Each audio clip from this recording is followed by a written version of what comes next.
बहुत समय पहले एक छोटे से राज्य में एक राजा शासन करता था। उसका नाम था राजा हरिदेव। राजा हरिदेव का राज्य समृद्ध था, लेकिन सबसे बड़ी बात यह थी कि वह अत्यंत सत्यवादी और न्यायप्रिय था। राज्य के हर नागरिक को इस बात का विश्वास था कि राजा हमेशा सत्य का साथ देगा, चाहे जो भी हो। राजा हरिदेव के शासन के बारे में दूर दूर तक चर्चाएं थीं। वह हमेशा अपने मंत्रियों से भी यही कहता, जो सच है वही बोलो, भले ही वह कितना भी कड़वा क्यों न हो। और राजा अपने शब्दों पर खरा उतरता था। उसके राज्य में कोई भी गलत काम नहीं होता था। लेकिन एक दिन ऐसा कुछ हुआ जिससे राजा की सत्यवादिता पर एक बड़ा संकट आ गया। एक दिन राजा हरिदेव अपने महल के बगीचे में टहल रहा था, तभी उसके पास एक बहुत ही गरीब व्यक्ति आया। उसका नाम था बीरू। वह बेहद चिंतित और परेशान था। राजा ने देखा और बीरू से पूछा, क्या हुआ बीरू? तुम इतने दुखी क्यों हो? बीरू ने सिर झुका लिया और बोला, महाराज, मैं बहुत ही गरीब हूं। मेरे पास न खाने के लिए कुछ है, न पहनने के लिए। मेरे परिवार का पालन पोषण करना बहुत मुश्किल हो रहा है। मेरी पत्नी और बच्चे भूख से तड़प रहे हैं।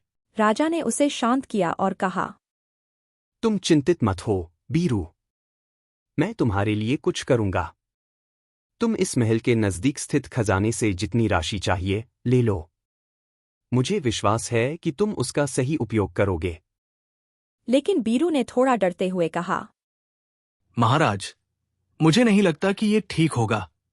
आप हमेशा कहते हैं कि हम दूसरों के साथ न्याय करें। अगर मैं ये पैसा लेकर गलत काम करूंगा तो क्या होगा? राजा ने उसे मुस्कुराते हुए कहा, तुम निश्चिंत रहो।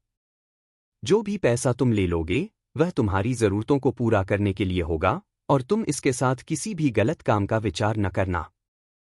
राजा की बातों ने बीरू को थोड़ा राहत दी और वह खजाने से कुछ रकम लेकर वापस अपने घर लौट आया। लेकिन उसके दिल में एक सवाल था, क्या राजा सच में न्यायप्रिय है? क्या वह हमेशा सत्य का साथ देगा? कुछ महीनों बाद राजा हरिदेव ने अपने राज्य के सभी नागरिकों को एक सभा में बुलाया। राजा ने सबको ध्यान से सुना और फिर अपनी बात शुरू की। प्रिय नागरिकों, हम सभी को यह सुनिश्चित करना चाहिए कि हम सभी सत्य और न्याय के रास्ते पर चलें। किसी भी व्यक्ति को अन्याय नहीं सहन करना चाहिए। मुझे यह बताने का वक्त आ गया है कि एक नया कानून लागू किया जा रहा है। राजा ने सबको समझाया कि अब से राज्य में कोई भी व्यक्ति यदि कोई झूठ बोलेगा या किसी को धोखा देगा तो उसे कठोर सजा मिलेगी। राजा के इस निर्णय से राज्य के लोग खुश थे, क्योंकि उन्होंने हमेशा राजा को सत्य का पालन करते हुए देखा था। एक दिन एक और मामला सामने आया जो राजा की सत्यवादिता को चुनौती देने वाला था।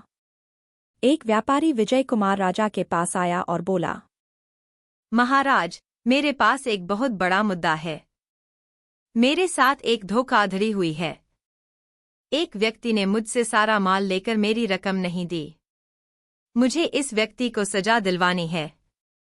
राजा ने विजय कुमार से पूछा, तुम्हारे पास क्या सबूत हैं? विजय कुमार ने उत्तर दिया, महाराज, मेरे पास सबूत हैं।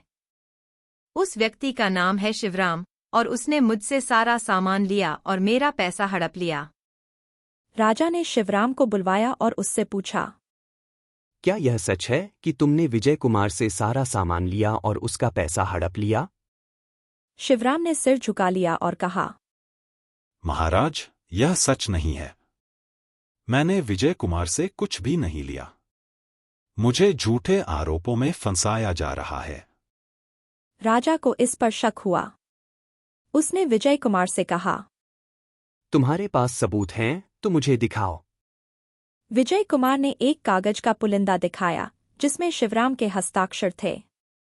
लेकिन शिवराम ने कहा, महाराज, वह हस्ताक्षर नकली है। वह मेरे नहीं हैं। विजय कुमार ने मुझसे बदला लेने के लिए यह जालसाजी की है। राजा हरिदेव को यह मामला बेहद कठिन लगा। उसने दोनों से कहा, मुझे इस मामले में पूरी तरह से सत्यता का पता लगाना होगा, लेकिन हमें यह तय करना होगा कि मैं क्या करूं। राजा ने सोचा कि अगर वह इस मामले में बिना सत्य का पता लगाए कोई निर्णय करता है तो वह न केवल न्याय से भटक जाएगा बल्कि अपने राज्य के नागरिकों का विश्वास भी खो देगा। राजा ने बीरू को याद किया और सोचा कि वह कैसे एक गरीब आदमी के साथ न्याय किया था। राजा ने फिर एक फैसला लिया। उसने विजय कुमार और शिवराम को एक सत्य की परीक्षा देने के लिए बुलवाया। परीक्षा यह थी कि दोनों को राजा के सामने बैठाकर एक कच्चे फल को खाना था। राजा ने कहा, जो व्यक्ति झूठ बोल रहा है वह उस फल को खा नहीं सकेगा। राजा का फैसला बहुत असामान्य था, लेकिन उसकी सत्य की पहचान पर पूरा राज्य विश्वास करता था। दोनों लोग कच्चा फल खाते हैं, लेकिन शिवराम ने फल के पहले ही टुकड़े पर अपना चेहरा मुंह चुराया और उसने कुछ नहीं खाया। राजा ने शिवराम से पूछा, तुमने क्यों नहीं खाया?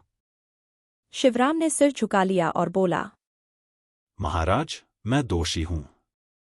मैंने विजय कुमार से झूठ बोला था। मुझे अपनी गलती का एहसास हुआ। राजा हरिदेव ने उसकी गलती स्वीकार की और कहा, शिवराम, तुमने सत्य बोला और तुम्हारी सजा यह है कि तुम्हें विजय कुमार को पूरा पैसा लौटाना होगा और आगे से किसी को धोखा नहीं देना होगा। राजा हरिदेव ने सबको समझाया, सत्य और न्याय का पालन हमेशा हमें करना चाहिए, चाहे वह कितना भी कठिन क्यों न हो। झूठ बोलकर किसी को धोखा देना कभी सही नहीं होता। सत्य में शक्ति होती है और सत्य की हमेशा जीत होती है।